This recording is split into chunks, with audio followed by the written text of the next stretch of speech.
What's up, my friends? Today we're going to make a simple dance music track on the Elektron model samples.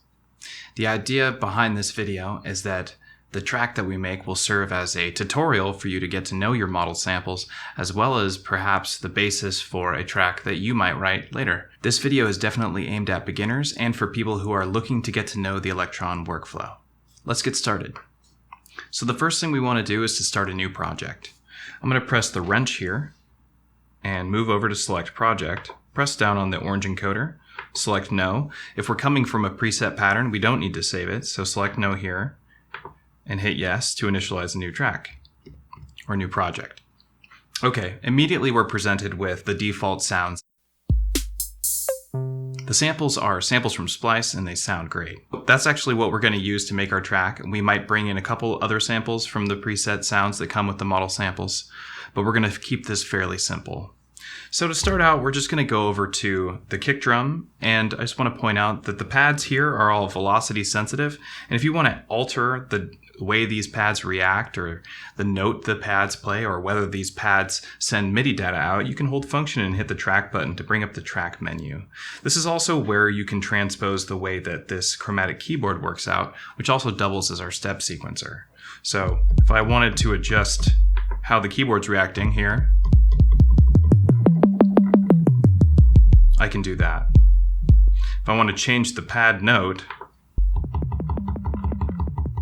I can do that here. But we'll leave it on C5.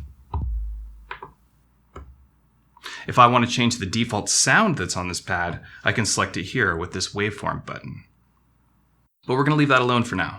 So let's go ahead and just go into step edit mode, and we're going to put 4 on the floor.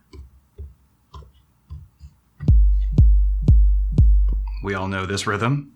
And on the very last step, on 16, we're going to put down another step, but I'm going to hold that step down. I'm going to go into the chance menu, and I'm going to change it to what is called 2 of 2.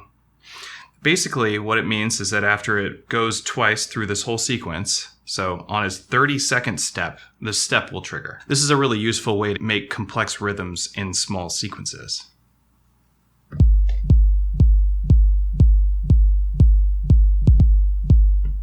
There you go.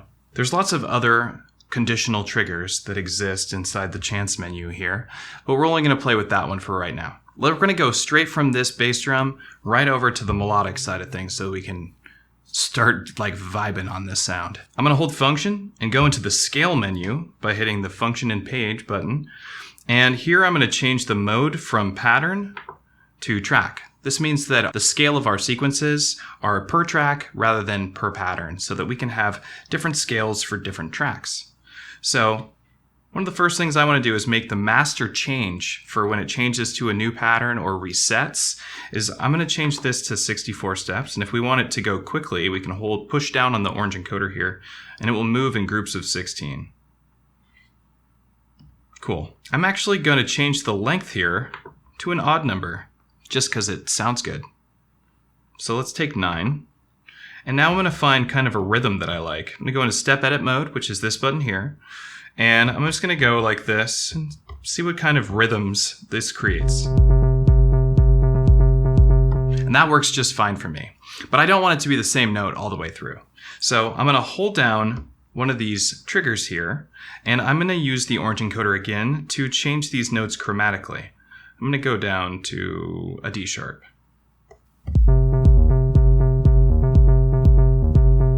You also could use the pitch knob here, like this. And this is a fine tune of your samples. You can also see that it lights up here to let you know you've adjusted this. But I don't want to adjust it that way. I'm going to use it the way I just did it because it works really well for putting in chromatic information or semitones.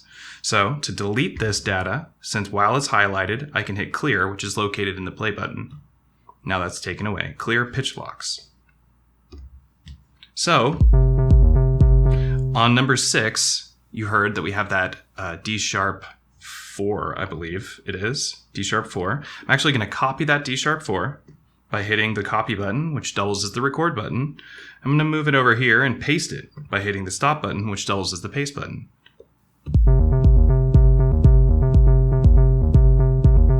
So we already have something that feels a little groovy. Now I want to automate this a little bit. I'm going to hold record and hit play to go into unquantized live recording. We could be in quantized live recording if we wanted, but right now we're going to use the unquantized live recording, and we're just going to play with the cutoff and the decay a little bit on this bass line.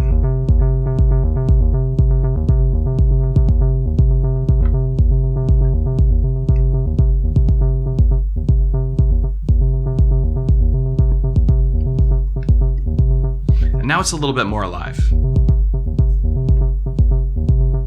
You can see these steps are all blinking because they've been affected by our automation. Now, if I press down on them, we can see what has been affected here. If I turn the decay a little bit, it won't actually change the decay if you just slightly move it. It will just let you know what you did. Now it will change. But that's the way that it kind of alerts you that you're here, you're able to change your decay. You don't have to ruin what you had perfectly set in there. You just slightly nudge it. And speaking of nudge, yes, there is nudge on here. So if I wanted to nudge one of these steps, I could use the swing button here, which also doubles as nudge. So we just turn that to the right or to the left, and it will move it via micro timing. And it lets you know right when it's on the grid. Very convenient.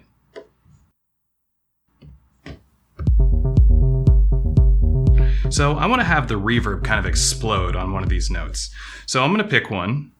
We'll take the last one, so the sound that splashes into the reverb tank kind of carries over with the rest of the notes. It sounds good and kind of reminds me of a pedal tone on the piano.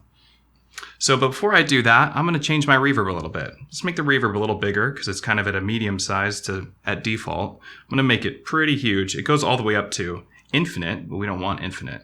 So I'm going to take it at about 100. And if we want to change the tone of our reverb, we can hold function and turn the reverb button. And this is moving in a high pass and low pass filter of the reverb tank. But I'm just going to leave it alone for now. So let's go back over to that note I was talking about, number 8. And I'm going to give it some reverb. So I'm going to give it some reverb send. The send effects on the model samples are global, and you get 2 of them, and you can alter both of them. As I've shown you, we can alter the reverb. You can also do the same thing for the delay. We're going to give it a good amount of reverb and just let this spill right over the other notes.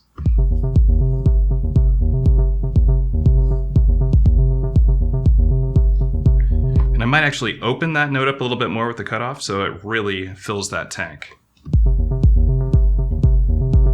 Open the decay up too. Give it some resonance.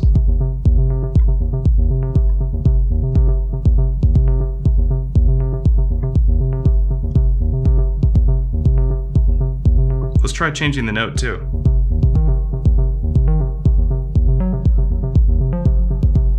So now I have it on an F5.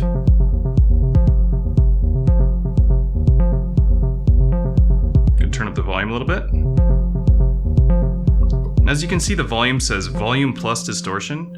At a certain level, I'm not sure exactly what the level is, to be honest, but you can see this waveform here. It's like a sine wave and it's turning into a square and then it's kind of like folding in on itself. That's the distortion. Often distortions are either clipping or wave folders. And in this case, it looks to be that it's kind of folding it, or at least that's the graphic they're using to demonstrate that there's distortion. Cool. Let's go ahead and add some hi-hats, shall we? I'm going to hold track and hit 3 to go into my hi-hat track. The reason I did that, held track and hit 3, it made no sound. That's important to know. You can move through the tracks without auditioning them, which is very helpful when you're in the middle of live recording and you don't want to trigger a note in the recorded sequence. So let's go ahead and put down 3, 7, 11, and 15. Continue to make our dance track. Cool. I like that. I like to have my hi-hats panned a little bit to the left, so I'm going to pan the hi-hats to the left a little bit. So go ahead and hold function and turn the orange encoder, and that's actually moving the panning a little bit, as you can see here. So just a little on the left. I'm going to actually go over to my open hat here. I'm going to do the same thing, but I'm going to do it a little bit to the right.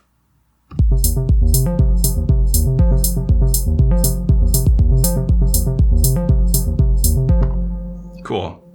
Now, back on our closed hat track.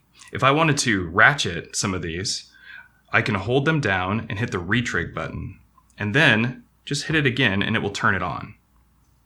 Or you could use the orange encoder here and select it and press down, but it's faster just to hit Retrig twice. So you can turn notes retrigger on and off like that, which is the fastest way to do it on any of the Elektron boxes. So cool, we have a retrigger set here. Let's hear how that sounds. That's not exactly what I want, but you get the idea of how cool it can be. But let's go ahead and hold that down, go back into our Retrig menu, and I'm gonna scroll down to fade, and I'm gonna fade it down to 0. Or down to negative 128. So basically, the volume of that retrig is going to get all the way down to 0 by the end of the retrigger, which is retriggering at 16th notes for the length of a quarter note. That's the sound I want. Okay, let's move over to the hi-hat. Do we want to live record this hi-hat? Why not? It's a pretty simple procedure here. We'll just kind of randomly do it and see if we like any of it.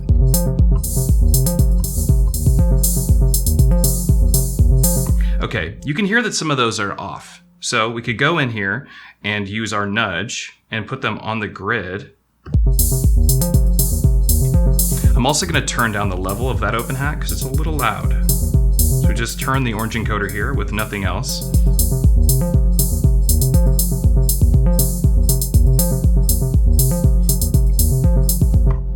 Cool. Let's go over to our snare track and add some snares.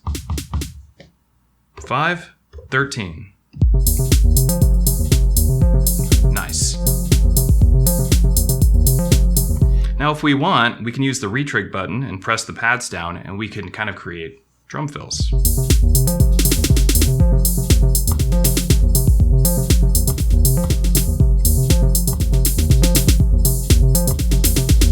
Which is especially fun because they're velocity sensitive.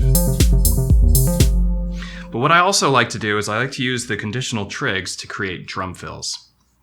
So let's put down a snare, and I'm going to hold that down. I'm going to go into this chance knob again, and I'm going to choose fill, which is the first one that comes up. I'm going to copy it. I'm going to paste it down in a couple spots. And then at the very end here, I'm going to go ahead and hit retrig twice and let this one retrigger. But I'm going to give it a faster length and also bring the fade down. Hold that down, go over to the rate. Let's give it twice the rate, so 30-second notes. All right, let's check this out.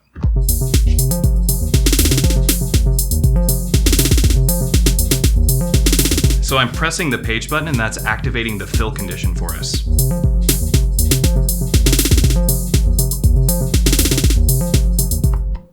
Super cool, very useful. Now, if we want to have our hi-hats have some variation to them, we could use the LFO, and this makes it really easy. So let's go back over to our hi-hats. Maybe we'll add a few more hats now that we've kind of got an idea of where we want to go with the music. So I'm going to put a couple more hats in here, and I'm also going to make them just a little bit quieter with the volume. So I'm going to turn them down. Let's listen to that.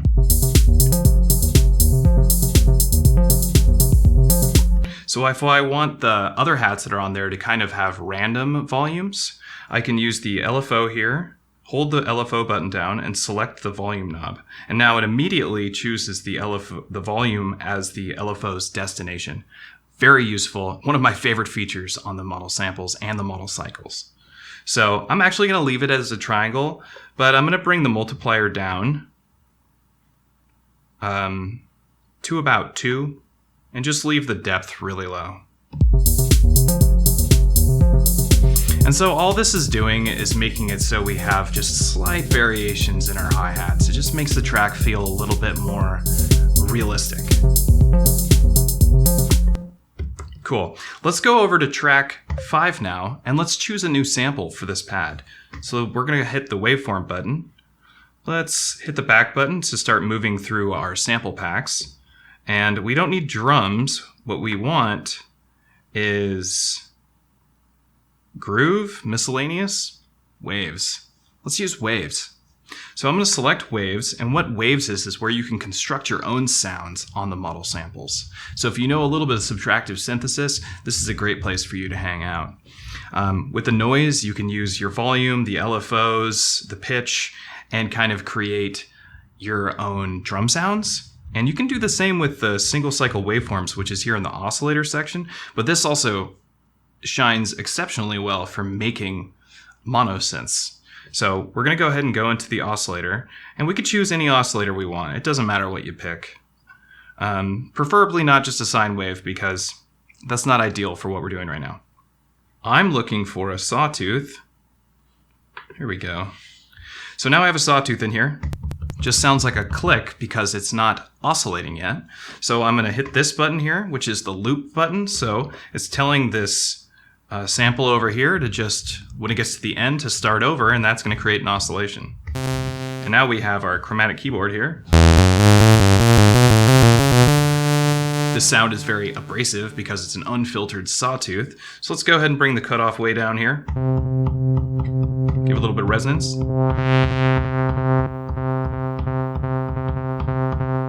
I kind of want this keyboard to actually have some higher note values on it.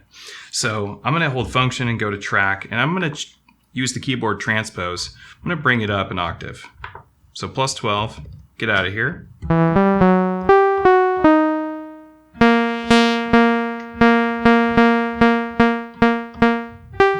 And let's give it some delay.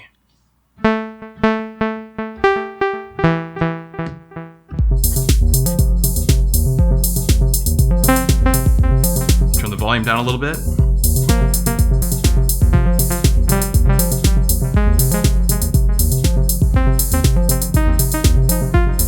All right, I'm just gonna live record some random notes in here, and we'll correct anything that I do wrong.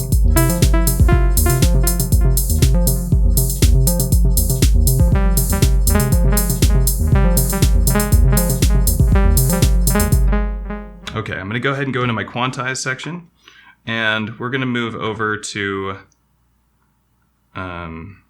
track 5, and I'm going to turn that up and hit apply. I'm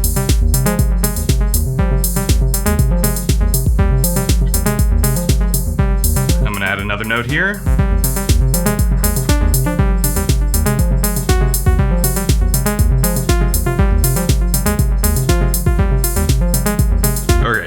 Now I'm going to double the length of this pattern by going into the scale mode and just hitting page again. You can see it's now 32 steps.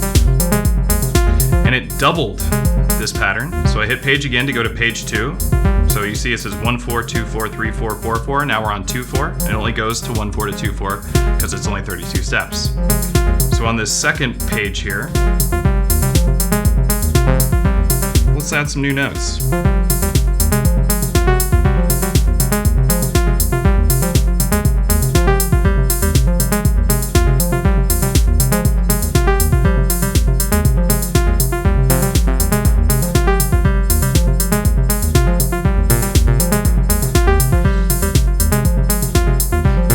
Now let's live record us messing around with this a little bit.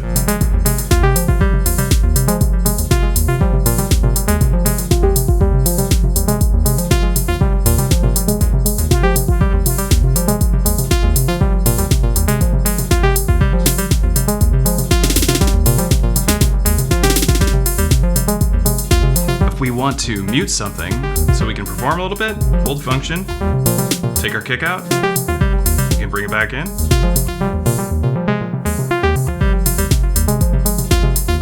All right, this is a good time to remind people about temporary saves. So we can hold function and hit temporary save, and it saves our pattern to a temporary area. This is really cool because we can use something like the Control All feature, or we can test variations out and see if we like them, and then we can return to a save point. So this is different than saving your pattern, and this is different than saving your project. This is a temporary save only, and it can be overwritten very quickly. So you need to keep that in mind. But we're going to use it as a way to perform right now. So hitting play, if I hold track, you see it says Control All. Hold track and turn any of these knobs, and it's going to have that same effect across all of your tracks. So we could turn the decay all the way down on all the tracks. And you get this kind of minimal techno feel. And we can turn up the delay here and give them all delay.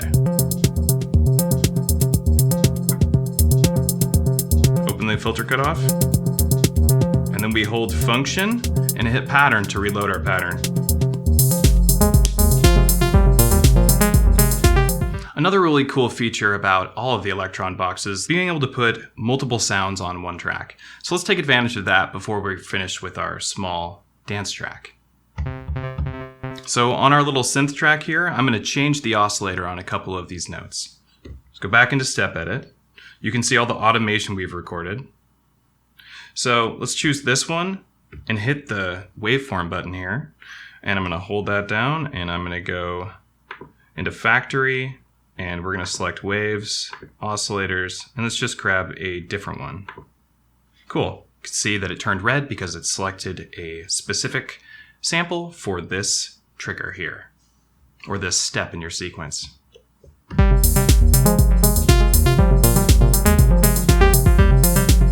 You could hear it just had a little bit of a different timbre to it. Let's change a couple more. So all I have to do now is just go to the different triggers that I have recorded, and I can go ahead and just change them, and this menu is already loaded. Just push down again. So we can have different oscillators for literally every note.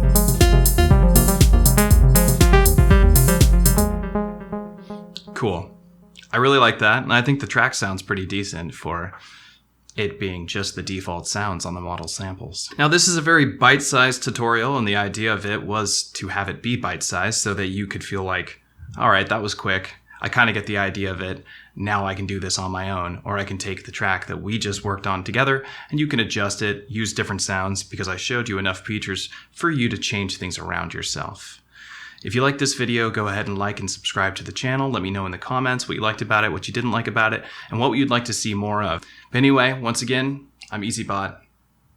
Take care.